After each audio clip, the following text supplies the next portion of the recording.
Hello दोस्तों, कैसे हो आप सब लोग। आशा करता हूँ कि स्वस्थ और मस्त होंगे। हम लोगों ने प्राचीन सभ्यताओं की श्रृंखला शुरू की थी, जिसके अंतर्गत हम लोगों ने बागोर को कवर कर लिया था।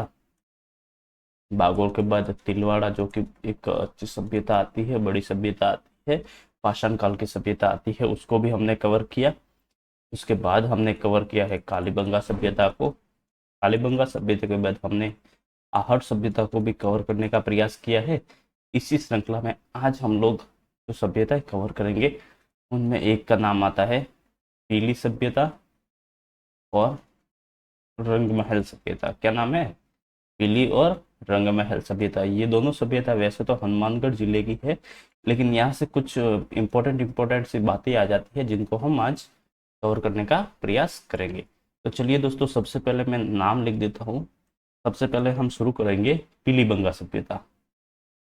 क्या है? सबसे पहले हम कवर करेंगे पीलीबंगा सभ्यता। पीलीबंगा सभ्यता के अंतर्गत अगर हम देखेंगे, तो हमारे पास दो तीन बातें जो है इसके संबंधित आ जाती है। पहली बात तो ये कि ये जो सभ्यता है वो भी सिंधु घाटी सभ्यता के यहाँ पर अवशेष मिलते हैं, यानी सिंधु घाटी सभ्यता का एक स्थल माना जाता है। ये हनुमानगढ़ जिले में है, वो की वो बात जो कि हमने कालीबंगा से रिलेटेड देखी थी। और ये भी घग्गर नदी के किनारे ही स्थित है। देखो, पीलीबंगा से पीली से पी से याद रखना है, यहाँ पर पीपल के वृक्ष के प्रमाण मिलते हैं।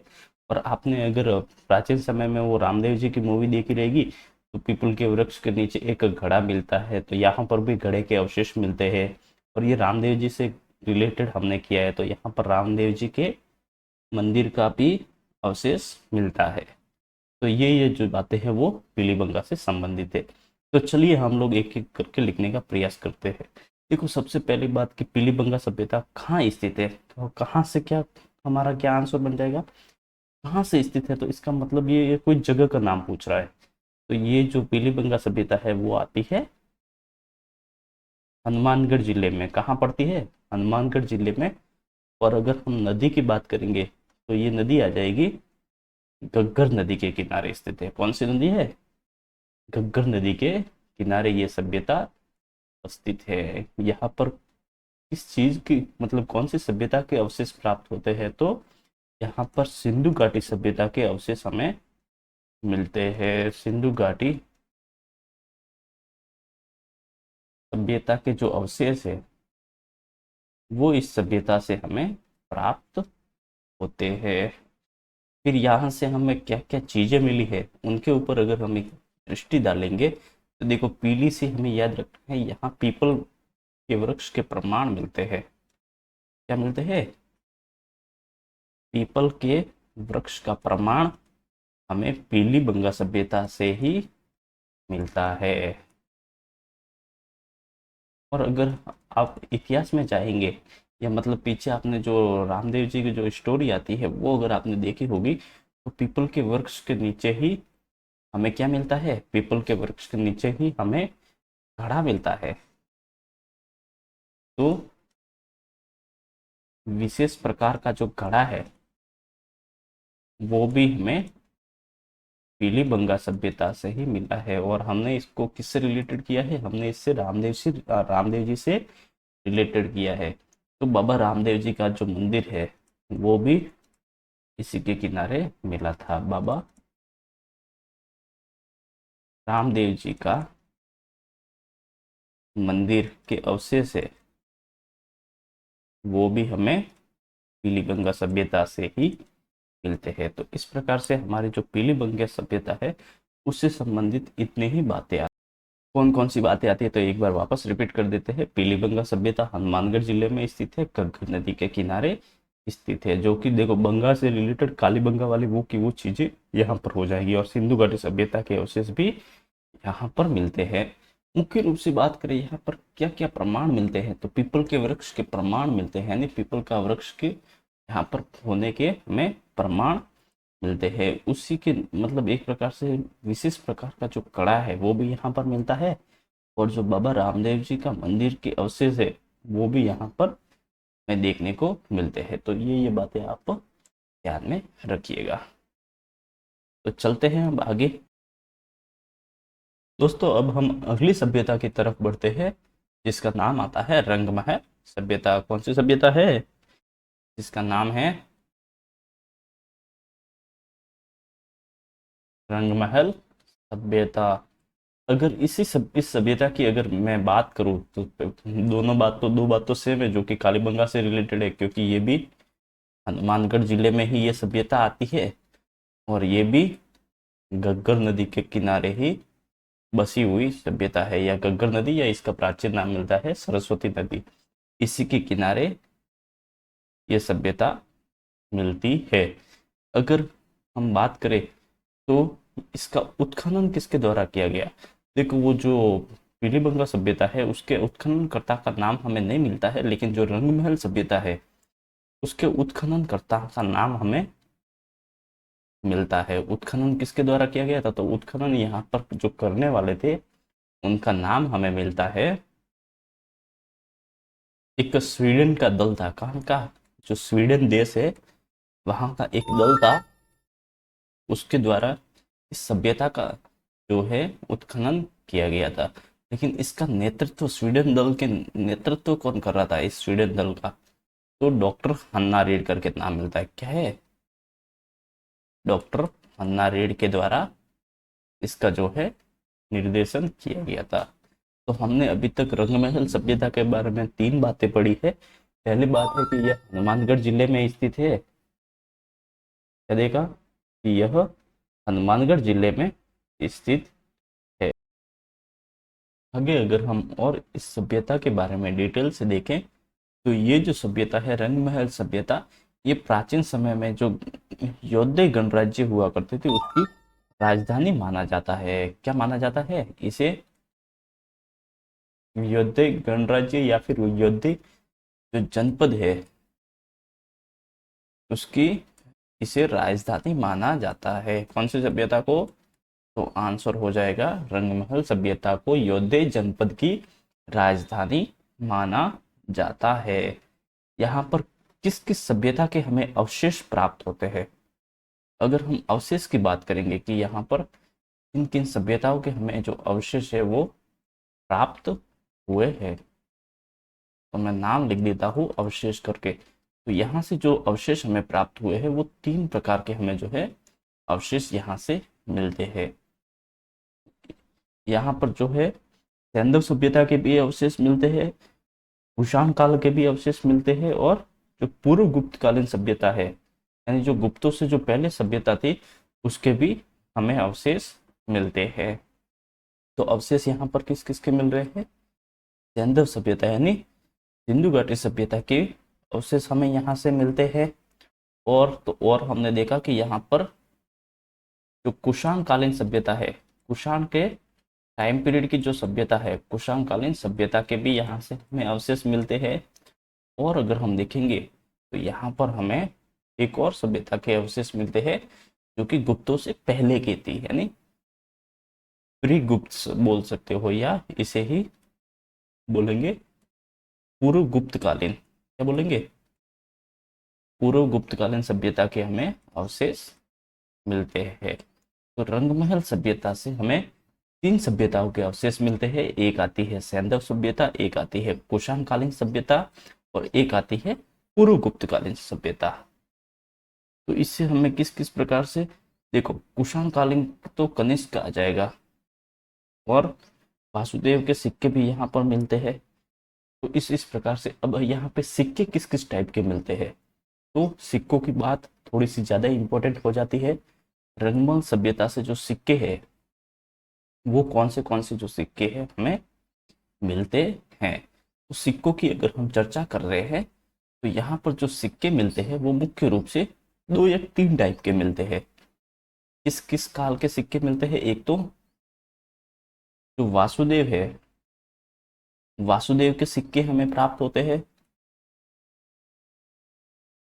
और अगर हम चर्चा करते हैं तो जो कनिष्क प्रथम था उस टाइम पीरियड के भी हमें सिक्के मिलते हैं।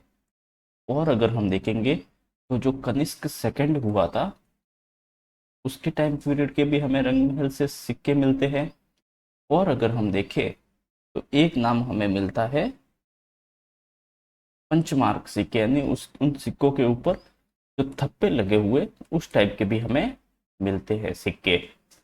पंचमार्क के सिक्के यहाँ से मिलते हैं। तो हमने देखा कि यहाँ पर कॉइन भी मिलते हैं, तो कॉइन के अंतर्गत वासुदेव के सिक्के मिलते हैं, कनिष्क प्रथम के सिक्के मिलते हैं और कनिष्क सेकंड के भी सिक्के मिलते हैं। और साथ साथ में ये सारे के सारे जो सिक्के हैं वो कि पंचमार्क सिक्के हैं, जिससे हमें ज्ञात होता है कि वो ये उस टाइम पीरियड के सिक्के थे।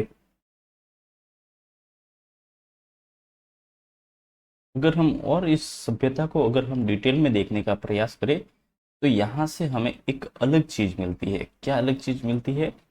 जो शिक्षक और शिष्य की जो मूर्ति है वो हमें इसी सभ्यता से मिलती है। किसकी? शिक्षक शिष्य की जो मूर्ति है वो हमें कहाँ से मिलती है? तो कहाँ से मिलती है? तो उसका आंसर हो जाएगा रंगमहल सभ्यता से। रंग कौन जमा रहा है वर्तमान में, मतलब जो आज के टाइम पीरियड को फ्यूचर में लेके जाने का प्रयास कौन कर रहा है? टीचर लोग कर रहे हैं, आप जैसे शिष्य लोग कर रहे हैं। तो रंग कौन जमा रहा है? रंग जमा रहा है शिक्षक और शिष्य। तो शिक्षक शिष्य की भी मूर्ति जो है वो हमें रंगमहल सभ्यता से ही मिलती है। यहाँ पर कुछ मरण मूर्तियां मिली है। क्या मिली है? यहाँ से हमें कुछ मरण मूर्तियां मिली है। लेकिन मरण मूर्तियों की एक विशेषता है, इन मरण मूर्तियों पर जो गांधार शैली है उसकी छाप हमें देखने को मिलती है। तो मरण मूर्तियों पर गांधार शैली की जो छाप है, गांधार शैली की जो छाप है वो हमें कहाँ से दृष्टिगोचर होती है? तो वो हमें दृष्टिगोचर होती है रंगमहल सभ्यता से। तो देखो याद कैसे रखेंगे? गंधार, गंधारी ज्यादा धन दे के रंग बदल रही है। तो इस बारे में हम इस सभ्यता के बारे में हमें ज्यादा बातें ध्यान में रखने की जरूरत नहीं है। ये सीधी सी बात है कि हनुमान रंगमहल सभ्यता है तो ये भी हनुमानगढ़ जिले में आती है और घग्गर नदी के किनारे है। अगर हम इसके उत्खनन की बात करेंगे तो स्वीडन का दल जिसका नेतृत्व डॉक्टर हन्ना रेड के द्वारा किया गया था, ये योद्धे जनपद की राजधानी मानी जाती है। यहाँ पर किस किस सभ्यता के अवशेष मिले? तो पहली बात तो यहाँ पर सिंधु घाटी सभ्यता के अवशेष मिले या सैंधव सभ्यता के अवशेष मिले। दूसरी कुषाण काल के अवशेष मिले। तीसरी यहाँ पर गुप्तों से पहले के भी अवशेष मिलते हैं। तो पूर्व गुप्त कालीन सभ्यता के अवशेष यहाँ से हमें मिलते हैं। अगर हम कॉइन की बात करेंगे तो यहाँ पर वासुदेव के कॉइन मिलते हैं। सेकंड नंबर पे कनिष्क प्रथम और कनिष्क सेकंड। और सारे के सारे जो सिक्के हैं वो पंचमार्क सिक्के हैं, यानी उनके ऊपर एक प्रकार से थप्पे लगे हुए हैं।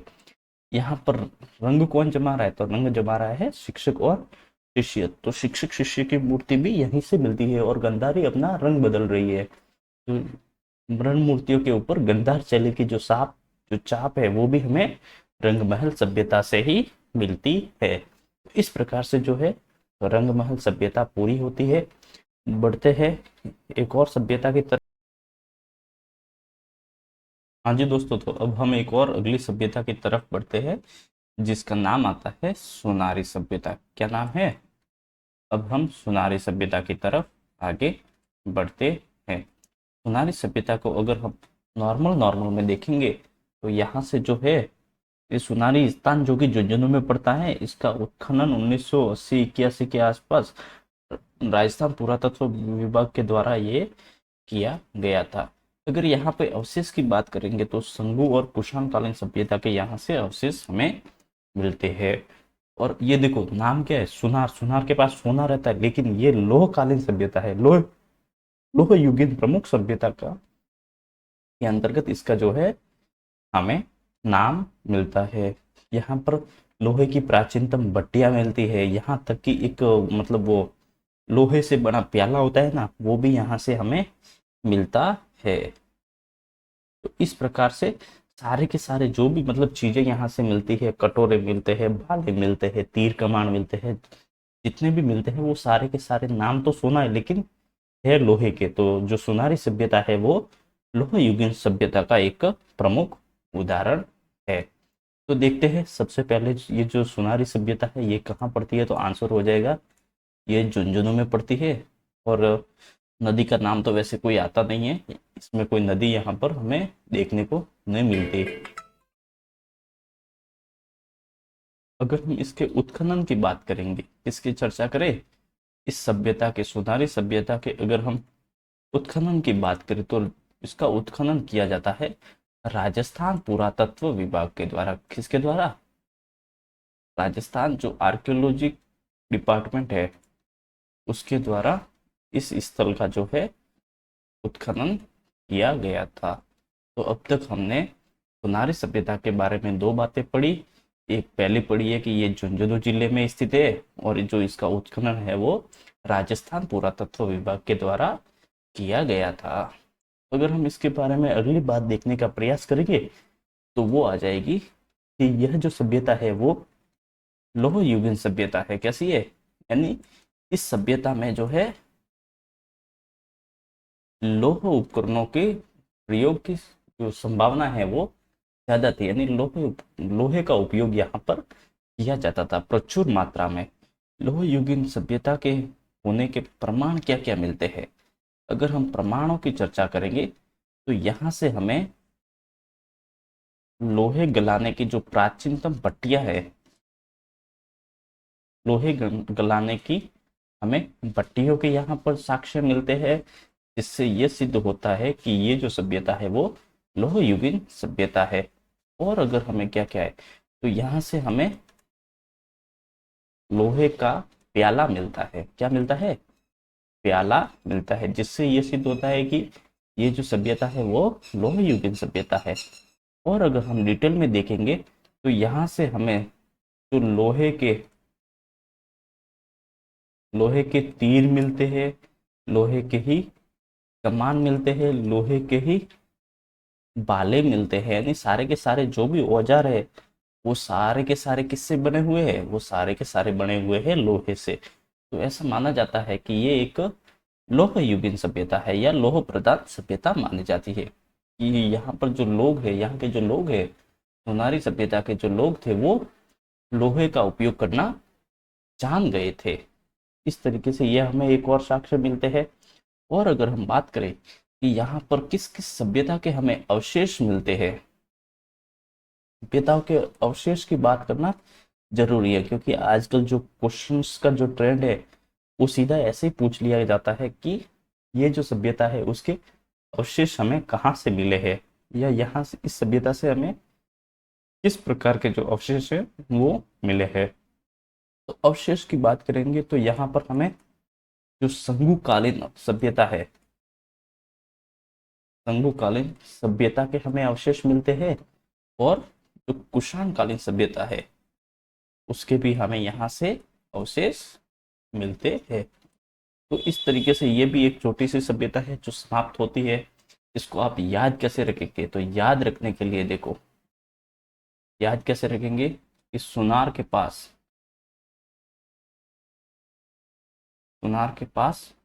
सुनार है लेकिन लोहे का रख रहा है। लोहे का क्या है? लोहे का एक शंकु है, वो आता है ना, पहले वो इस टाइप का शंकु हुआ करता था, हम मैथ्स में पढ़ते थे, वो है।